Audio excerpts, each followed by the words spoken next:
Welcome back to Book Talk. Today, I'll be reviewing a novel with two intertwining plotlines called Sarah's Key by Tatiana de Rosnay. This novel brings light to an event that happened in occupied Paris during World War II, an event that a lot of people haven't heard about called the Veldiv Roundup. In the middle of the night on the 16th of July 1942, thousands of Jewish families in Paris were arrested by the French police under Nazi orders, taken from their homes, brought to the Vélodrome d'hiver, colloquially known as the Veldiv, locked up for days in appalling conditions, then sent to Auschwitz and gassed. The Vélodrome d'hiver was a famous indoor stadium in the middle of Paris that held bike races. The first storyline takes place on that night and follows a girl named Sarah, who is one of the children in the roundup. When they heard the police knocking, Sarah hides her little brother in a secret cupboard in their room and locks him inside. She promises to come back for him as soon as they're released. Her storyline consists of her desperately trying to get back to her little brother.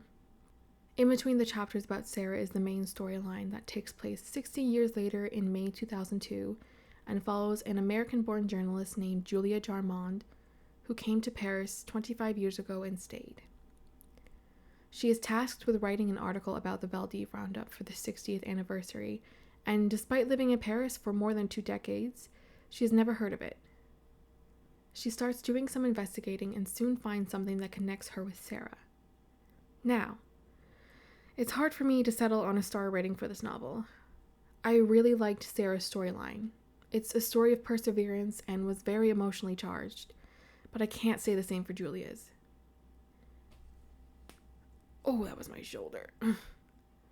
Though Sarah's Key is technically historical because it takes place during an actual event that occurred in World War II, de Rosnay writes in an author's note at the beginning of the novel that it's not intended to be an historical work, but a tribute.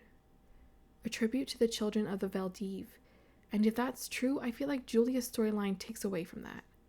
I'm not sure if de Rosnay meant to write her this way because she's an American and a lot of Europeans see them as arrogant and self-centered, which is how Julia came across to me, or if she thought her attitude was normal and justified given the situation. I'd give Julia's storyline 1 star and Sarah's 5, so I guess the compromise is 3 stars for the novel as a whole. I don't know if I can really recommend it though, because it's mostly Julia's story. Sarah's chapters stop about 1/3 of the way through the novel. Julia learns what became of Sarah in the end, but again, her arrogance just made it all extremely unsatisfactory. Like I said, the novel opens on the night of the 16th of July, 1942. 10-year-old Sarah is woken up from her sleep by someone pounding on the door to her family's apartment. At first, she thinks it's her father. He'd been sleeping in the cellar every night since he heard about the camps and the roundups, and Sarah just assumed he forgot his key. But then a man shouts out and makes it known that they are the French police. Her mother answers the door, thinking they're there for her husband, and tells them she doesn't know where he is. The policeman responds by saying, "Pack a bag of clothes for a few days. You and your daughter are coming with us." The woman starts crying, and Sarah is actually appalled by the sight. One of the worst things about Sarah's story is that she was so sheltered about what was happening to Jewish people during the war and doesn't understand that them being taken was literally a death sentence.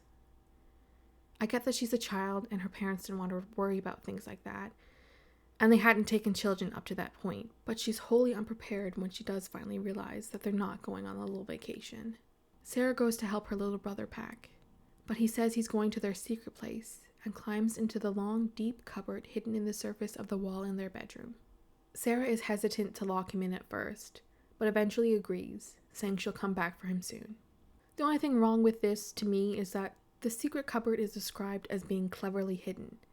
There's no way anyone would know there was an opening because the outline was hidden in the wall's paneling, and the lock was hidden behind a pivoting light switch. So, why did she have to lock it? It never says anything about whether the cupboard needs to be locked in order to remain closed, and because of that, it just seems like a huge plot hole to me. I hate plot holes. I'm someone who tends to overthink things. So without a sentence explaining why she had to lock him in, my brain would not shut up. But I've forgiven this plot hole because of how much I liked Sarah's story. Sarah and her mother are escorted down to the lobby of their building. Even though it's the middle of the night, the concierge is sitting behind her desk. The police asked if she knew where the son and father were. She tells them no, but they were probably hiding in the building's cellar. Then she tells them that she knew of a few more families in the building next door and gives their names. This indicates that she was also the one who sold out Sarah's family. When they're walking through the courtyard, Sarah's mother starts shouting her father's name, and he comes out of hiding to be with his family. The family is taken to a large garage where a bunch of other families are already waiting. Sarah shows the key to her father so he knew that her little brother was safe. It's only then, when her father starts crying, that Sarah truly realizes the gravity of the situation. They aren't coming back, and her brother's stuck in the cupboard. But Sarah vows that she'll find a way to get back to him. When the bus arrives, the families are all ushered on and driven to the Vélodrome d'Hiver. Though the name isn't mentioned in Sarah's story because she'd never heard of it, and it was too dark to make out the name on the building. 13,152 people were held without much food or water and no proper sanitation for 5 days. I looked up the Veldiv Roundup and got a little more insight into the conditions. The building had a glass roof that was painted dark blue so as not to attract the attention of bombers. And the dark roof, combined with windows that were screwed shut for security, and the sheer amount of people in the building, raised the temperature. There were 10 bathrooms available in the Veldiv. 5 of them were sealed because they had windows that people could escape from, and the other 5 were blocked off. It doesn't say whether they were blocked off for valid reasons, or if it was just another way to dehumanize these people by making them go on the ground like animals. And the only food and water there was brought by Quakers, the Red Cross, and the few doctors and nurses who were allowed to enter. So there wasn't enough for everyone. I'm going to read a passage from their time in the Veldiv because it paints a horrific picture of what it was like in there. Before I do, I just want to say that up to a point in Sarah's story, she isn't given a name, she's just called the girl. Same with her parents and little brother. You find out their names much later. How long had they been there? The girl could not remember. She felt deadened, numbed. The days had mingled with the nights. At one point she had been sick, bringing up bile, moaning in pain. She had felt her father's hand upon her, comforting her. The only thing she had in mind was her brother. She could not stop thinking about him. She would take the key from her pocket and kiss it feverishly, as if kissing his plump little cheeks, his curly hair. Some people had died during the past days, and the girl had seen it all. She had seen women and men go mad in the stifling, stinking heat, and be beaten down and tied to stretchers. She had seen heart attacks and suicides and high fever. The girl had watched the bodies being carried out. She had never seen such horror. Her mother had become a meek animal. She hardly spoke. She cried silently. She prayed. After those 5 hellish days, Sarah and everyone else still alive in the Veldiv are taken to a train station, put on a covered cattle train, and transported to 3 different internment camps. Drancy, which was actually in Paris, as well as Pithiviers and Bonne-la-Rolande, the latter being the camp where Sarah and her parents went. Upon their arrival, the men were separated from the women and children, and shortly after, the women and children, 12 and up, were separated from those under 12. This was a tearful moment for me. I know a lot of atrocities happened during World War II, but I never really looked into it. And I know this is a fiction, but it's based on real events, and I believe that all the bad things she wrote about actually happened. The children stayed in the camp for a while longer. Sarah started spending time with the younger ones, comforting them. At night, she would tell them the same story she told her brother, and even the older children would gather around and pretend they weren't listening. There was an 11-year-old girl, Rachel, who didn't like Sarah at first. But night after night, she would inch closer and closer to hear the stories. Rachel went up to Sarah one night and told her they need to escape. Sarah was hesitant at first. She had the opportunity to escape back at the Veldiv, but she was too afraid. At that point in time, I don't think Sarah knew what the end result would be. Why all those people were committing suicide before they were all taken to the trains. But she soon realizes that to stay means death, and though they could be killed escaping, their freedom was worth the risk. They tried to escape under the barbed wire fence around the camp, but were caught by one of the policemen. Luckily for them, it was a young man that Sarah sort of knew from before the roundup. He would help her cross the street on her way home from school. He knew her name. She probably knew his, but she never mentions it. She knew him to be a nice man, and she mentions seeing him every so often, and he feels so guilty that he can barely look at her. Sarah begs him to let them go. He says he can't because he has his orders to follow. Even though he didn't agree with what they were doing, he had to do what he was told or there would be consequences. I'll bring this up again during my rant about Julia's story. Sarah put her hand on the man's chest and said please once more.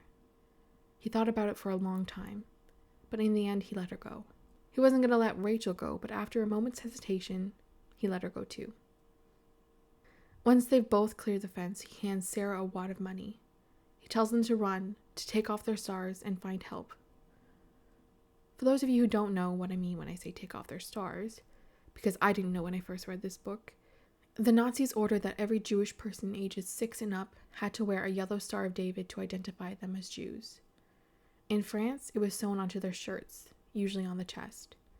It had the word juif written in the middle, which is the French word for Jew, in faux Hebrew spelling. The girls ran until they couldn't run anymore, then hid behind a big bush. It's there that they rip off the stars with their teeth and see the sign for the village, finding out they are near Bon-la-Rolande. Starving and thirsty, Rachel and Sarah walk for miles, hiding from German patrols in the forest near the road. They knock on someone's door but are quickly turned away. So the next house they find, they crawl into the doghouse out back to rest for the night. They're woken up by the dog barking at finding 2 strangers in his little house. An elderly man comes out of the house and finds them. Luckily, he and his wife are the polar opposite of the last couple. They can tell by their appearance that they must be from the internment camp and immediately want to protect them. Jules and Geneviève Dufarret feed and shelter Sarah and Rachel, but it turns out that Rachel has dysentery. Dysentery. I don't know about you, but whenever I hear the word dysentery, I instantly think of the 1800s. The couple takes the risk and calls for the local doctor. Unfortunately, he's gone. His house is empty. I don't know if he and his wife ran away or if something worse happened, but Jules had to go further and find a younger doctor. He's a complete prick. They have Sarah hide in the cellar just in case, and they were right to do so. I don't think the doctor even helped Rachel. He just asked where they found her and talked about law and order, blah, blah, blah, then left. And the couple is kicking themselves for asking him there in the first place. But it's like a rock in a hard place. The girl needs medical attention or else she'll die. But when the doctor is a Nazi supporter, she gets retaken by the German soldiers and dies anyway. So how are you supposed to choose? Especially when there was no way they could have known about the doctor. The Germans come at nightfall to take Rachel away. Sarah hides in a sack of potatoes in the cellar, and they don't find her. When they leave and Sarah is back upstairs with Jules and Geneviève, she thinks about her brother Michel, that maybe there is someone who saved him like they saved her. She has a lot of courage for someone so young, and after everything that she's been through, she still has hope, and that's a beautiful thing. At the end of this chapter, when Jules asks what they should call her, she squares her shoulders, lifts her chin, and proudly says, "My name is Sarah Starzinski." Sarah tells them the next day that she's going back to Paris to find her brother. They try to convince her not to. It's too dangerous, especially on her own. But when they realize she won't budge, they decide to go with her. They arrive in Paris, and Sarah leads them back to her family's apartment. She knocks on the door, and it's opened by a boy around her age, Edouard Tezek, whose family moved into the old Starzinski apartment. She says she's there for her brother, Michel. The boy doesn't know what she's talking about, so she pushes her way into the apartment. After fumbling with the key a few times, Sarah is finally able to unlock the cupboard. She recoils at the rotten smell that reaches her nose.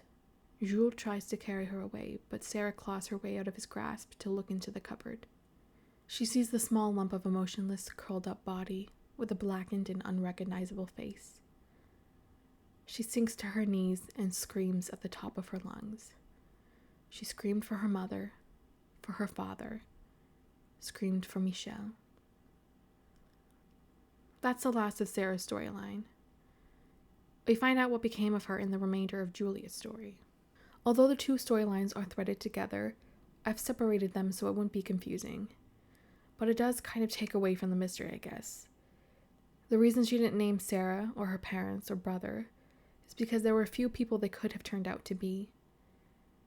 Although with a name like Sarah's Key, I'm pretty sure we all knew who Sarah was. I always knew that the boy died because my sister read this book years before me and loved it so much that she told me the whole story, but she does make it sound like you really would think he actually managed to survive. But I'll have to take her word for it.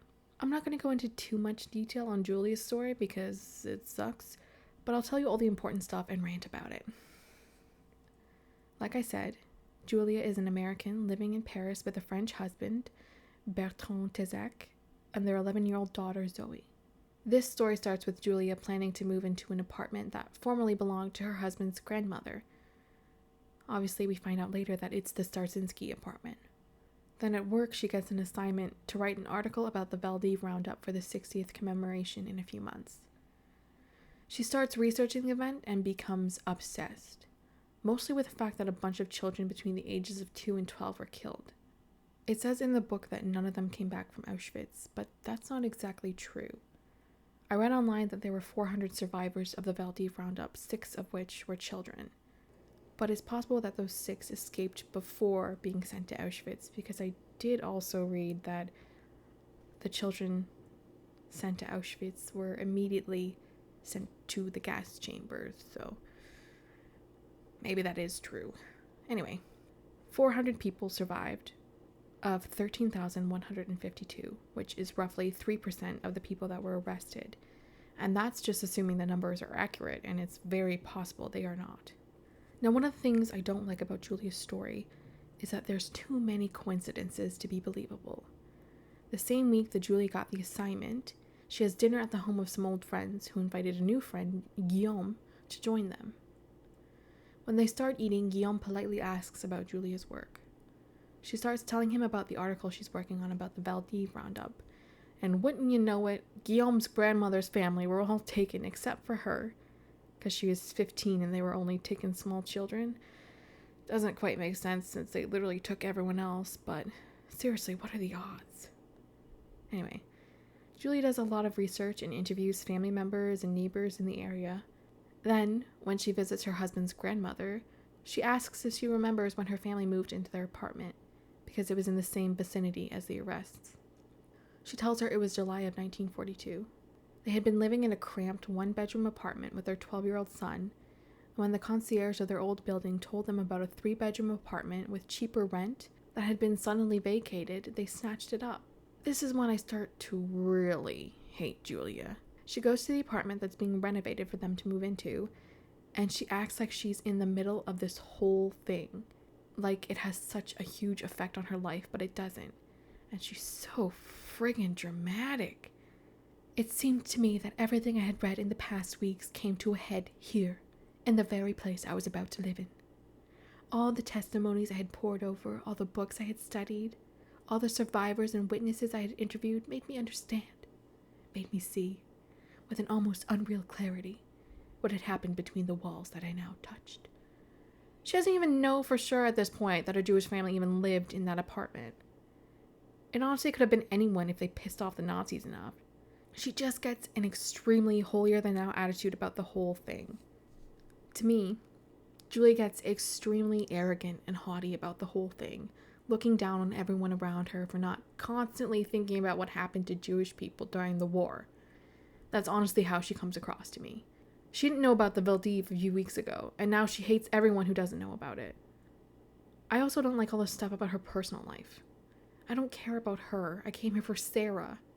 I don't care that things with her husband are strained. I don't care that she's wanted a second child for a long time and finally at 45 gets her wish. And I really don't care that her marriage completely falls apart because of it. What does any of that have to do with the Valdiv roundup? This is supposed to be a tribute to the children of the Valdiv, but it feels extremely muddled when the author focuses too much on some random American woman's personal life. Julia meets with a man named Frank Levy, who is organizing the commemoration. She asks if he knows anything about the family that lived in the apartment, and he tells her about the Starzinskis. Sarah's parents, Vladislav and Rivka, had a convoy number after their details, meaning they were on this train on this day, headed for Poland. Sarah doesn't have a number, so she wasn't sent to Auschwitz, but that doesn't mean she's alive, even though we know she is. And Julia, for some reason, makes it her mission to find out what happened to Sarah. Julia says to Frank that she can't understand how her husband's family could live there after the arrest. And this man, this Jewish man, says you must not judge them so harshly. There was indeed a considerable amount of Parisian indifference. But don't forget, Paris was occupied. People feared for their lives. Those were very different times. And let me tell you, she doesn't seem to listen to a word he said. But I started wondering, after he said that, whether or not the author purposely writes her as a stuck-up, self-centered American woman or not. Because he puts forth a valid point. It wasn't all sunshine and rainbows during the war. People were just trying to survive. Like that policeman from Sarah's story. He was just following orders. A lot of people were just following orders. If they didn't, they would probably be killed or worse. You just never knew. But Julie acts like her family is as bad as the Nazis because they dare to find some comfort in those trying times. Julia doesn't learn anything about Sarah until she speaks with her father-in-law, Edouard Tezak. He tells her about the day Sarah came back for her brother. The readers learn at the same time as Julia what became of Michel. He tells Julia that he can still hear her screams. And he tells her about the 3-year-old boy his father pulled out of the hidden cupboard. After Sarah and the couple had left, his father sat down and cried for a very long time. He'd never seen his father cry before. Julia acted like her husband's family was so heartless, but the only reason they didn't talk about it was because it had such an incredibly awful effect on them. She tells her father-in-law that she can help him find out what happened to Sarah, and he agrees. She goes through Edouard's father's papers and finds out that André Tezak sent the Dufarets money every month for a decade to provide for Sarah, who became their adopted daughter after the war. It seems after finding that out that Julia only wants to find Sarah for selfish reasons. She wants her to know that the family she married into wasn't horrible after all. They sent money to help her until she grew up and left France for America. Julia finds out that Sarah had been living in Roxbury, Connecticut, and when she's over visiting family, she decides to find where Sarah lived. When she gets to the house, she meets the second wife of Sarah's husband. Sarah died in a car crash in 1972 at the age of 40. It was winter and her car skidded on black ice. She crashed into a tree and was killed instantly. But she's survived by her son, William, who's living in Italy. And now, Julia needs to find him to tell him her family's side of the story. When she starts talking to him, it becomes clear that William knew nothing about his mother's past. She never told her husband or son about her life in Paris before or during the war. They didn't even know her real last name was Starzinski. Julia shows William a picture of Sarah as a child with a yellow star on her chest. She wants to tell him the whole story, but he doesn't want to hear it. He wants nothing to do with Julia. But William shows up in Paris a few months later with his mother's journal and the little golden key. Julia agrees to translate the journal for him. It's not really a journal, but more a series of letters she wrote to her little brother. She talked about how no one in America knew about her family and what happened during the war, and that she missed him every day. There wasn't a moment she didn't think about him. Her last entry goes like this. Michel, in my dreams you come and get me. You take me by the hand and you lead me away. This life is too much for me to bear.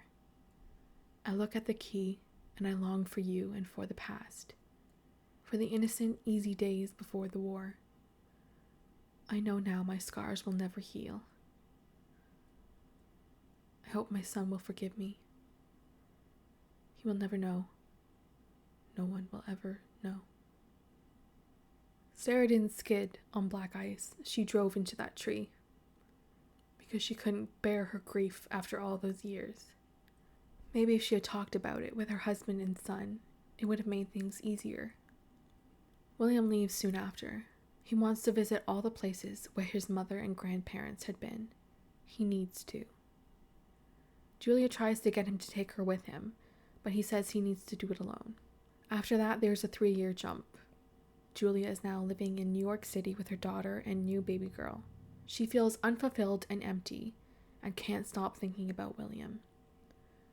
To me, Julia very much comes across as an emotional tourist. You're the kind of person who feeds off others' experiences to fill the void inside of you. An emotional tourist. Her mission to find Sarah was only something that brought life to the mundanity she was living. At least, that's how she comes across to me. She meets up with William in May of 2005. He's also living in New York. Again, another coincidence, right? She asks about his time finding about his mother and grandparents and everything. And he says that it was good. He got a lot of peace from it and also a lot of pain. He says he kind of wished he'd let Julia come with him. Then he says something about finally going back to the apartment where she was supposed to be living and having strangers open the door and feeling like she had let him down. And her reaction is downright disgusting, in my opinion. She doesn't say this to him, she thinks it, but it's still awful. How could he, I thought, after all I'd done for him? All the time, the effort, the pain, the emptiness. She didn't do any of this for him. She did it for herself. All of her work had been done before she even knew he existed. Obviously, her face doesn't hide what she's thinking, so he apologizes. Then, at the end, Julie tells him that her new daughter is named Sarah, which is completely unearned, in my opinion. It's just another way that she's adding something interesting to her life. She didn't know Sarah. She didn't earn the right to name her daughter after her. Maybe if it turned out they were related, yes. But the fact that if Sarah hadn't lived in that apartment, Julia would never have known about her, probably done the same thing for whatever child did live there, makes it disrespectful in my opinion. Especially because she didn't go looking for Sarah for the right reasons. Okay, I'm done. I wrote a note when I first started Julia's storyline about how I didn't understand the point of it. And after finishing the book, I still don't. We could have learned what happened to Sarah in a much better way. Julia just seems to take away from the Valdiv. Everything's about her. So I don't really get why the author wrote the character this way in a tribute novel, but whatever. I know I can be overcritical when it comes to books, but I really don't think that's the case here. You'll have to tell me what you think if you've read Sarah's Key, because I know I was not unbiased in my opinion here. This book could have been so much better if Julia's story was different. Thanks for listening to my rant at the end there. I hope to see you next time, when I'll be reviewing a book that teaches the history of philosophy through a narrative. Do those things work together? Maybe, maybe not. Come find the answer right here on Book Talk.